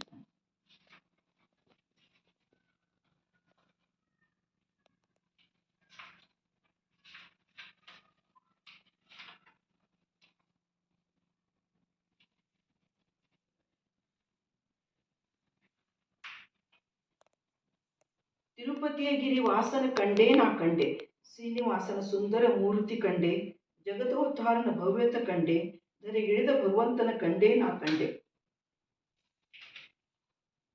ಸುರಗಂಗೆ ಹರಿಸಿದ ಪಾದವ ಕಂಡೆ, ಕಡಗ ಇಟ್ಟ ಚರಣವ ಕಂಡೆ, ಪಟ್ಟೆಯ ಹಾಕಿದ ಕಟಿಯ ಕಂಡೆ, ಅಭಯ ನೀಡುವ ಹಸ್ತವ ಕಂಡೇ ನಾ ಕಂಡೆ. ಶಂಖಚಕ್ರ ಪಿಡಿದ ಕರಗಳ ಕಂಡೆ, ಮಹಾಲಕ್ಷ್ಮಿ ನೆಲೆಸಿದ ವೃಕ್ಷಸ್ಥಳ ಕಂಡೆ, ವೈಜಯಂತಿ ಧರಿಸಿದ ಕೊರಳ ಕಂಡೆ, ಕೌಸ್ತವವಿಟ್ಟ ಕಂಠಿ ಕಂಡೆ ನಾ ಕಂಡೆ. ಮಕರ ಕುಂಡಲವಿಟ್ಟ ಕರ್ಣವ ಕಂಡೆ, ಕಸ್ತೂರಿ ತಿಲಕ ಲಲಾಟವ ಕಂಡೆ, ಮನ ಮೋಹಿಸುವ ತ್ರಿನಾಮವ ಕಂಡೆ, ಮುದ್ದು ಸುರಿಸುವ ಮುಗುಳ್ನಗೆ ಕಂಡೆ ನಾ ಕಂಡೆ. ವೆಂಕಟಗಿರಿಯಲ್ಲಿ ಜನಸಾಗರ ಕಂಡೆ, ಕಷ್ಟ ಕಳೆಯುವ ವೆಂಕಟಪತಿಯ ಕಂಡೆ, ಗೋವಿಂದ ಗೋವಿಂದ ಎನ್ನುವ ಭಕ್ತರ ಕಂಡೆ, ಭೂ ವೈಕುಂಠ ಕಂಡು ಲಕ್ಷ್ಮೀ ಸುತಿ ಶಿರವಾಗಿ ಧನ್ಯತೆಯ ಕಂಡೆ ನಾ ಕಂಡೆ.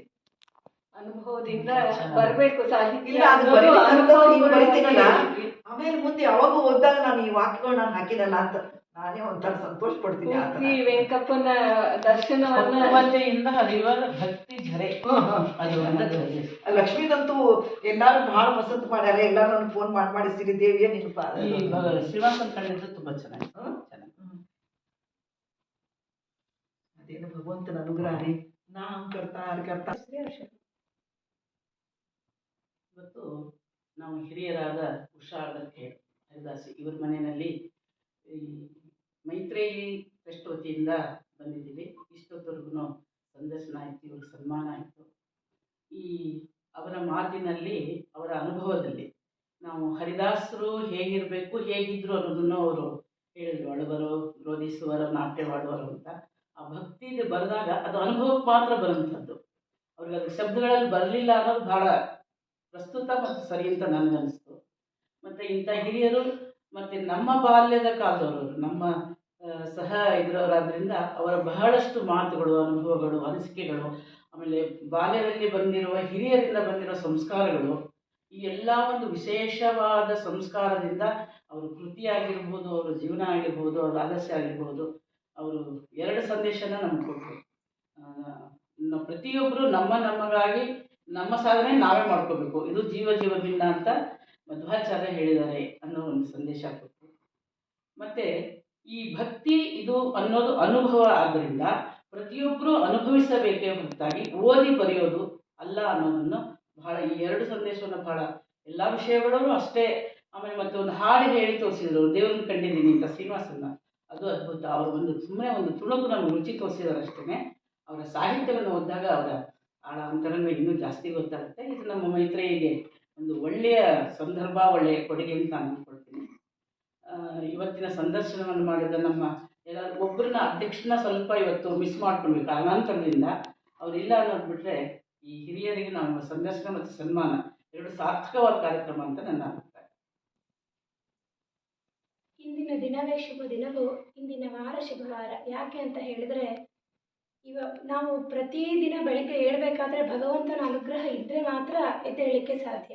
ಆ ದಿನ ಇಡೀ ಶುಭವಾಗಿರಬೇಕು ಅಥವಾ ಆ ದಿನ ಇಡೀ ಸಾರ್ಥಕವಾಗಿರಬೇಕು ಅಂತ ಹೇಳಿದ್ರೆ, ಇವತ್ತು ನಾವೊಂದು ಸಾರ್ಥಕವಾದ ಜೀವವನ್ನು ಭೇಟಿ ಮಾಡಿದ ಒಂದು ಸಾರ್ಥಕತೆ ನಮ್ಮೆಲ್ಲರಲ್ಲೂ ಇದೆ. ನಮ್ಮ ಮೈತ್ರೇಯಿ ಕನ್ನಡ ಮಹಿಳಾ ಹರಿದಾಸ ಟ್ರಸ್ಟ್ನ ಉದ್ದೇಶವೇ, ಯಾರು ತೆರೆಮೆರೆಯಲ್ಲಿ ಇದ್ದಾರೋ, ಯಾರು ಹರಿದಾಸ ಸಾಹಿತ್ಯದಲ್ಲಿ ಅಂಕಿತವನ್ನು ತಗೊಂಡು ಕೃತಿಗಳನ್ನು ರಚನೆ ಮಾಡಿಕೊಂಡು ಸಾಹಿತ್ಯವನ್ನೇ ತಮ್ಮ ಜೀವನದ ಉಸಿರಾಗಿಸ್ಕೊಂಡು ಅದರಲ್ಲಿ ಕೃಷಿ ಮಾಡ್ತಾ ಇದ್ದಾರೋ ಅಂಥವರನ್ನು ಗುರುತಿಸಿ ಸನ್ಮಾನ ಮಾಡೋದು ಅಂತಂದರೆ ಅದು ನಮಗೊಂದು ಗೌರವ ಹೊರತು ನಾವು ಅವರಿಗೆ ಸಲ್ಲಿಸ್ತಾ ಇದ್ದಂಥ ಒಂದು ಪುಟ್ಟ ಗೌರವ ಅಷ್ಟೇ. ಈ ಇಳಿ ವಯಸ್ಸು ಹೆಚ್ಚು ಕಮ್ಮಿ ಅವರಿಗೆ ಇವಾಗ 77 ಅಂದರೆ 80ರ ಗಡಿಯಲ್ಲಿರುವಂತಹ ಚಿರ ಯುವತಿ ಉಷಾ ಅಗರ್ಖೇಡ್ ಅವರನ್ನು ಭೇಟಿ ಮಾಡಿ ಅವರ ಅನುಭವದ ನುಡಿಮುತ್ತುಗಳನ್ನು ನಾವು ಕೇಳಿ ಇವತ್ತು ನಮಗೂ ಕೂಡ ತುಂಬ ರೋಮಾಂಚನ ಆಯಿತು. ಅದೇನಂತ ಹೇಳ್ತಾರಲ್ಲ, ಹಳೆ ಬೇರು ಹೊಸ ಚಿಗುರು ಅಂತ ಹೇಳಿ, ಈಗ ಅವರ ಅನುಭವದ ಮಾತುಗಳನ್ನು, ಆಮೇಲೆ ಯಾವುದೇ ಒಂದು ಸಾಹಿತ್ಯ ಹೊರಬರಲಿಕ್ಕೆ ಪರಿಸ್ಥಿತಿಗಳು ಕಾರಣ. ಭಕ್ತಿಯ ಸಾಹಿತ್ಯ ಹೊರಹೊಮ್ಮಬೇಕಾದ್ರೆ ಬಾಲ್ಯದ ಸಂಸ್ಕಾರ ಬಹಳ ಮುಖ್ಯ. 3 ವರ್ಷದ ಬುದ್ಧಿ 6 ವರ್ಷದವರೆಗೆ ಅಂತ ಹೇಳುವ ಹಾಗೆ, ಅವರ ಮನೆಯಲ್ಲಿ ಅವರ ಸೋದರತ್ತೆ ಒಂದು ಮಂತ್ರ ಹೇಳಿದ ಮೇಲೆ ಬೆಲ್ಲ ಕೊಡೋರಂತೆ. ಆ ಒಂದು ವಿಷಯ ಮನಸ್ಸಿಗೆ ಬಹಳ ನಾಟುವಂಥದ್ದು. ಹೀಗೆ ತಮ್ಮ ಜೀವನದ ಅನುಭವವನ್ನು ಸೇರಿಸಿ ಅವರು ಸಾಹಿತ್ಯದ ಅಡುಗೆಯನ್ನು ಮಾಡಿ ನಮಗೆ ಬಡಿಸ್ತಾ ಇದ್ದಾರೆ. ಆಮೇಲೆ ಬರುವಾಗಲೂ ನಾವು ಒಂಟಿ, ಹೋಗುವಾಗಲೂ ಒಂಟಿ. ನಮ್ಮೊಡನೆ ಇದ್ದವರು ಎಲ್ಲರೂ ನಮಗೆ ಗೊತ್ತಿಲ್ಲ ಹಾಗೆ ಬಿಟ್ಟು ಹೋಗೋ ಸಂದರ್ಭಗಳೇ ಜಾಸ್ತಿ. ಆದರೆ ಅಂಥ ಎಲ್ಲ ಸಮಯದಲ್ಲೂ ಭಗವಂತ ಮಾತ್ರ ನಮ್ಮೊಟ್ಟಿಗೆ ಇರ್ತಾನೆ ಅನ್ನೋದನ್ನು ದಾಸ ಸಾಹಿತ್ಯ ತೋರಿಸ್ಕೊಟ್ಟಿದೆ. ದಾಸ ಸಾಹಿತ್ಯವೇ ನಮ್ಮ ಜೊತೆಗೆ ಇರೋದು ಅಂತ ಹೇಳಿ ಅವರು ತಮ್ಮ ಜೀವನವನ್ನು ಸಾರ್ಥಕ ಮಾಡಿಕೊಂಡಿದ್ದಾರೆ. ಅನುಭವದ ಅಡುಗೆಯನ್ನು ಮಾಡಿ ನಮ್ಮೆಲ್ಲರಿಗೂ ಉಣಬಡಿಸಿದ್ದಾರೆ. ನಮಗೆ ಸಹಕಾರವನ್ನು ಕೊಟ್ಟಂತಹ ಅವರ ಮಗ ದೀಪಕ್ ಹಾಗೂ ಭಾಗ್ಯಶ್ರೀ ಸೊಸೆಯಾದಂತಹ ಭಾಗ್ಯಶ್ರೀ ಅವ್ರಿಗೂ ಕೂಡ ನಮ್ಮ ಮೈತ್ರೇಯಿ ಟ್ರಸ್ಟ್ನ ಪರವಾಗಿ ಅನಂತ ಧನ್ಯವಾದಗಳನ್ನು ಅರ್ಪಿಸ್ತಾ, ಉಷಾ ಅಗರ್ಖೇಡ್ ಅವರ ಅಮ್ಮನಿಗೆ ಮತ್ತೊಮ್ಮೆ ನಮ್ಮ ಸಂಘದ ಪರವಾಗಿ ಅನಂತ ಧನ್ಯವಾದಗಳನ್ನು ಅರ್ಪಿಸ್ತಾ ಈ ಕಾರ್ಯಕ್ರಮವನ್ನು ಇಲ್ಲಿಗೆ ಮುಗಿಸ್ತಾ ಇದ್ದೇವೆ. ಧನ್ಯವಾದಗಳು. ಹರೇಶ್ ಶ್ರೀನಿವಾಸ್. ಈಗ ನನಗೂ ಇನ್ನೊಂದು ಅವಕಾಶ ಬಂದ, ಅದೇನಂತಾರ ಹಳೆ ಬೇರು ಮತ್ತು ಚಿಗುರ್ದಂಗಂತೆ ನನಗೂ ಒಂದು ಅವಕಾಶ ಸಿಕ್ಕಂಗಾಯ್ತು. ನನ್ನ ಏನಾರೇ ಮನಸ್ಸಲ್ಲಿ ಅನಿಸಿದ್ದು ಬರೆದು ತೋರಿಸ್ಲಿಕ್ಕೆ ಅಥವಾ ಹೇಳಲಿಕ್ಕೆ. ನಿಮ್ಮೆಲ್ಲರೂ ಪರಿಚಯ ಆದದ್ದು ಮುಖ್ಯ ಇವರು ಶಾಂತಾ ಅಕ್ಕ ಅವ್ರದ್ದು ಪರಿಚಯ ಆಗೋದು ಭಾಳ ನನಗೆ ಮನಸ್ಸಿನಲ್ಲಿ ಇತ್ತು. ಎಲ್ಲ ಸಹೋದರರದ್ದು ಒಂದು ಭೇಟಿ ಆದದ್ದು ನನಗೂ ಇವತ್ತಿನ ದಿನ ಮರಿಲಾರ್ದಂತ ಅನಿಸಿದೆ. ತುಂಬ ಧನ್ಯವಾದಗಳು ಎಲ್ಲರಿಗೂ.